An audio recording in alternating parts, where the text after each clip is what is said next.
Доброй раніцы ўсім, прывітанне, всем здравствуйте. Я буду казаць на ангельскай мове, каб пасол мяне разумеў. Dear organizers of Minsk Forum, Ambassador Huterer, ladies and gentlemen and dear friends.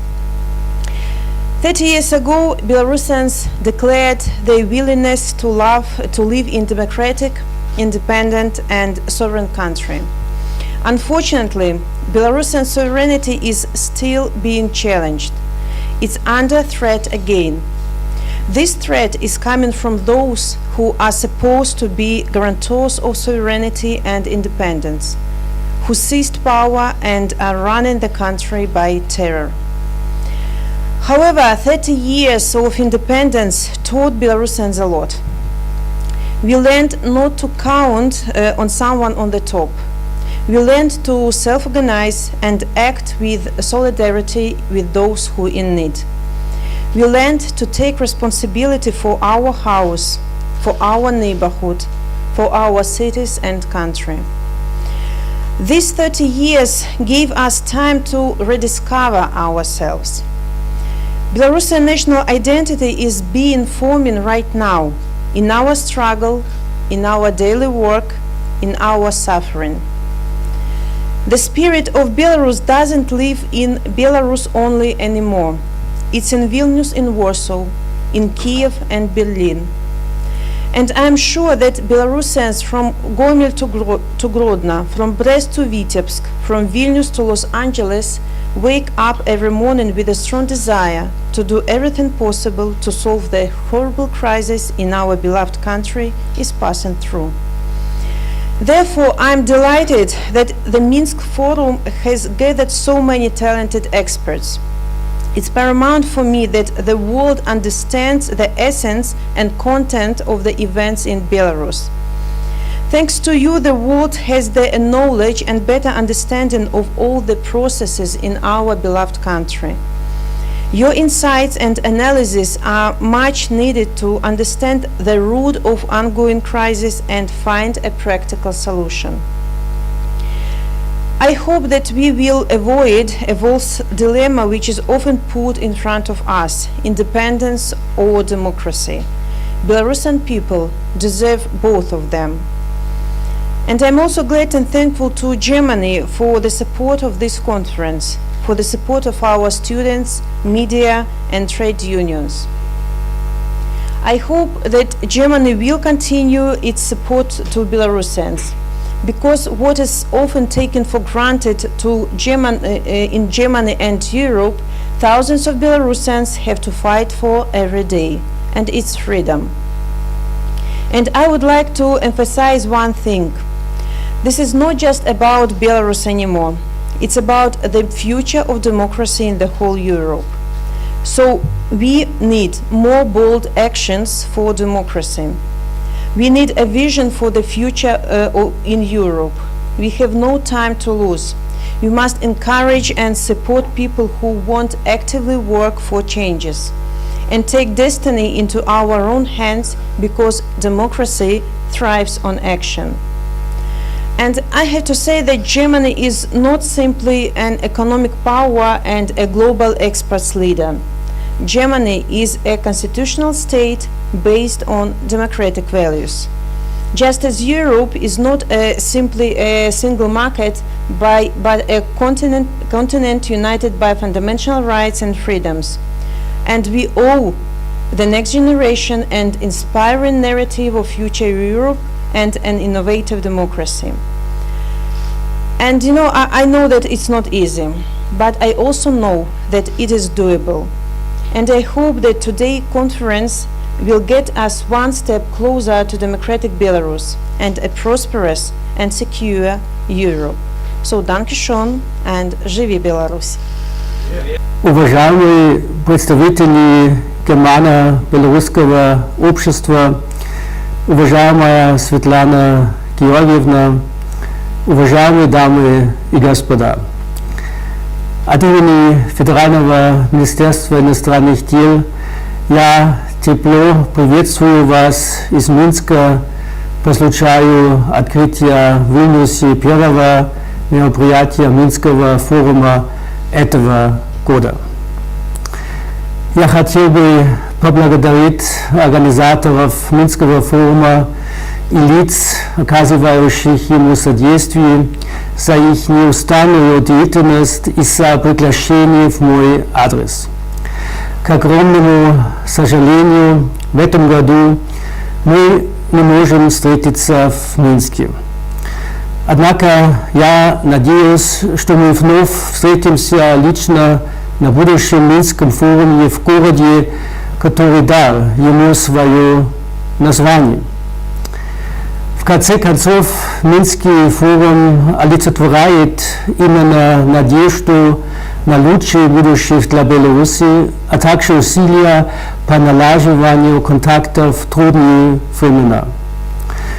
Минский форум в течение 2 десятилетий сумел открывать каналы связи и предоставлять платформу для обмена мнениями между гражданскими обществами, между политиками, между соседними странами и между представителями самой Беларуси.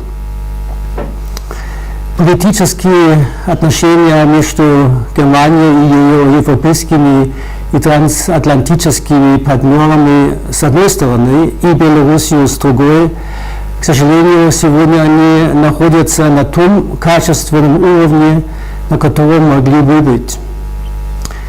Говоря менее дипломатично, в настоящее время мы достигли нижней точки.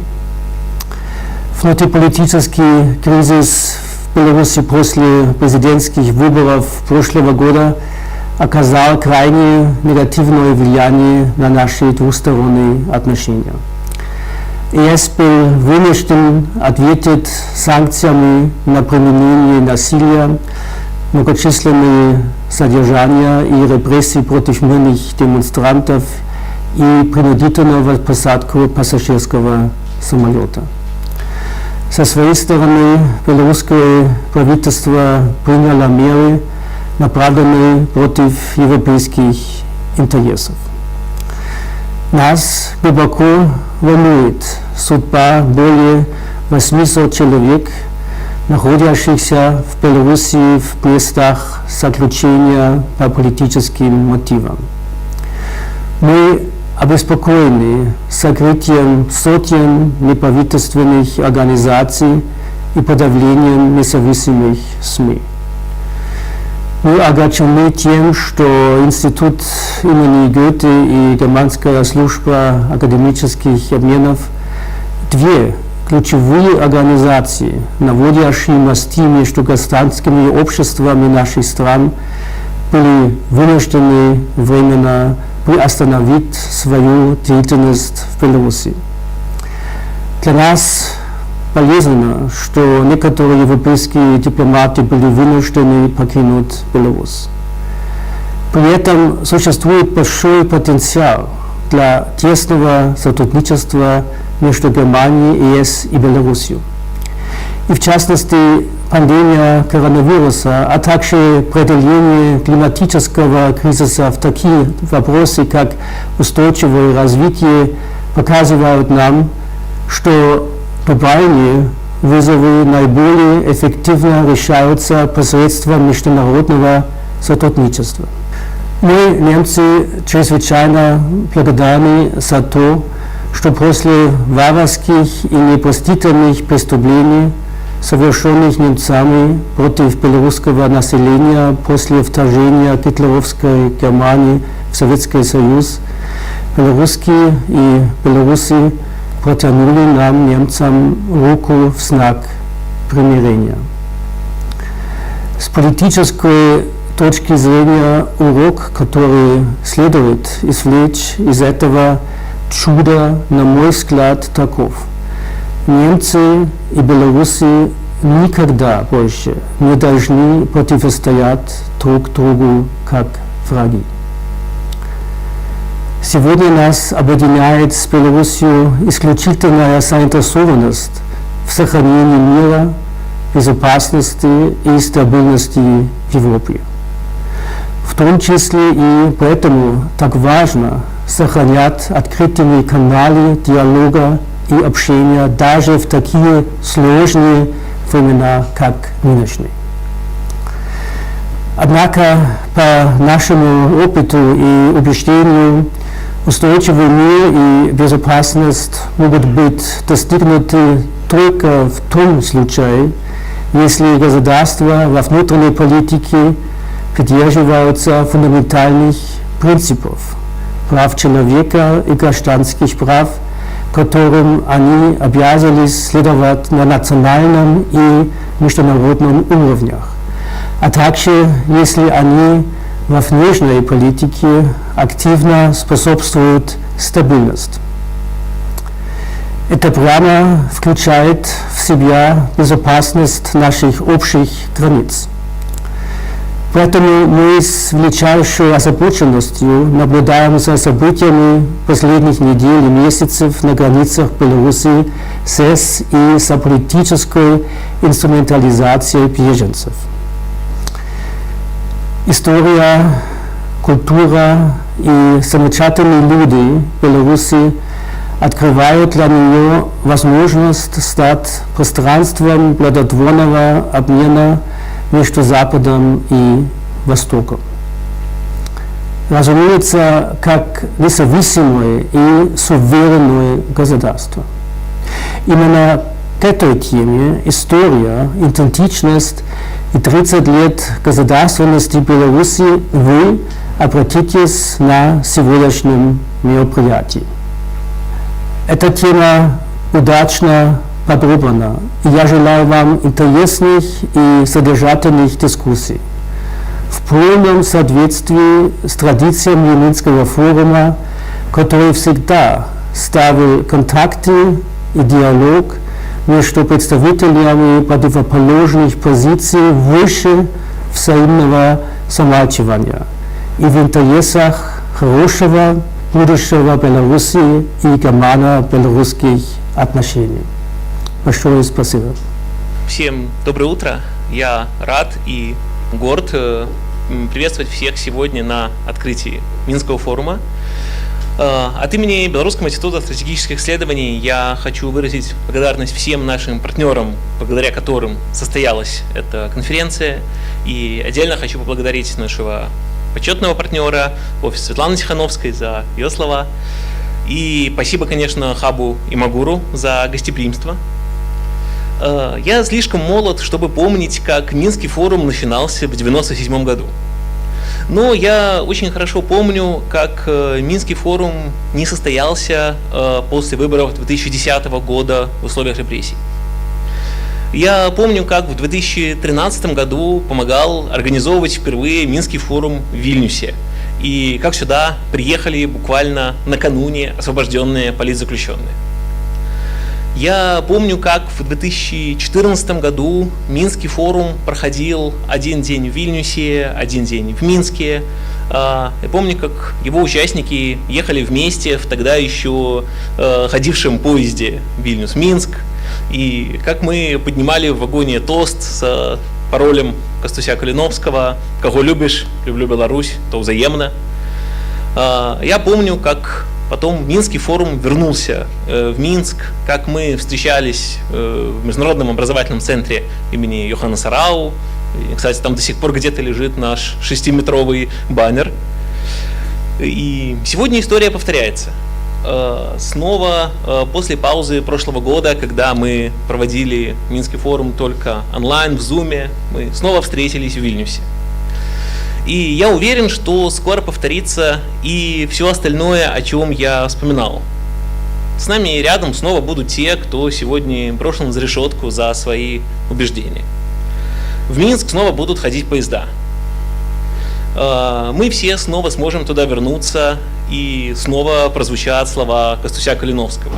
И Минский форум снова пройдет в Минске. Ну а пока я желаю нам всем продуктивных дискуссий, которые будут все это приближать.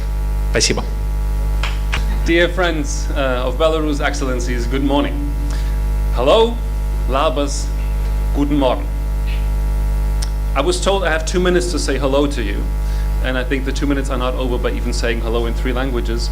Unfortunately, 2 minutes is too much to just say hello, but it's not enough, fortunately, to give a proper speech, since what would I be giving a speech about in front of all these experts now? I'm looking forward to your speeches over the next days, and I would probably just be saying things that you know anyway. So allow me to draw your attention again, as I think the third this morning, to the most trivial fact that the Minsk Forum is not happening in Minsk again. Is it even legitimate to call this Minsk Forum if it's not happening in Minsk? And is it even a forum?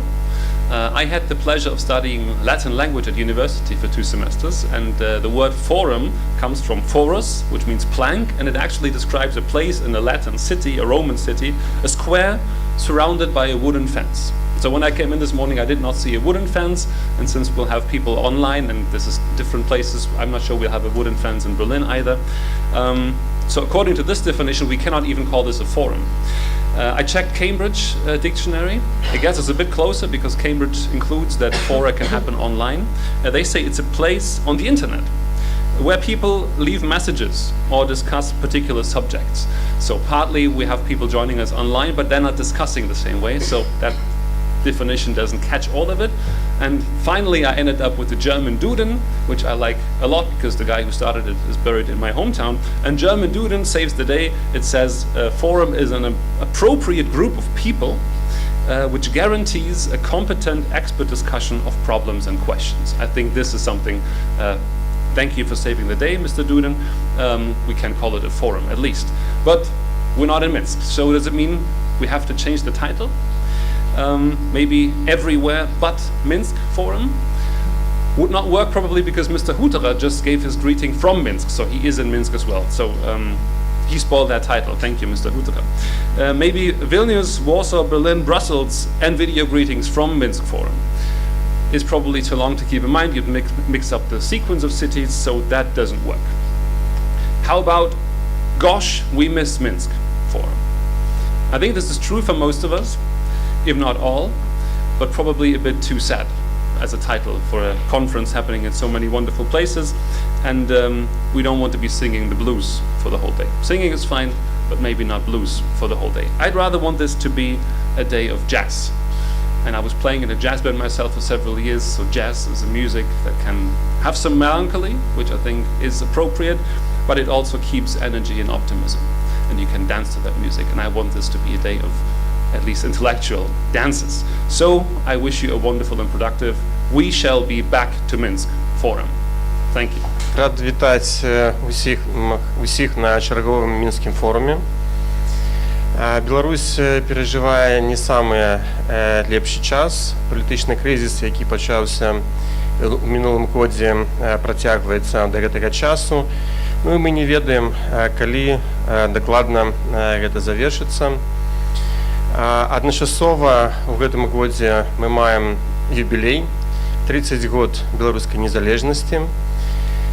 І першая і другая падзея, я лічу, вельмі добрая нагода для таго, каб нам усім паразважаць на тым, што ж все-таки ёсць беларуская нацыя, што такое беларуская дзяржаўнасць, ну якія перспектывы ўсё гэта мае у гэтым стагоддзі. Пры гэтым я ўпэўнены, што Беларусь як краіна, як народ паспяхова пераадолее ўсе тыя цяжкасці, з якімі мы зараз сутыкаемся, і адкрые новую старонку у сваім свабодным і незалежным развіцці. Яшчэ раз дзякуй за ўвагу, ну і паспяховай працы.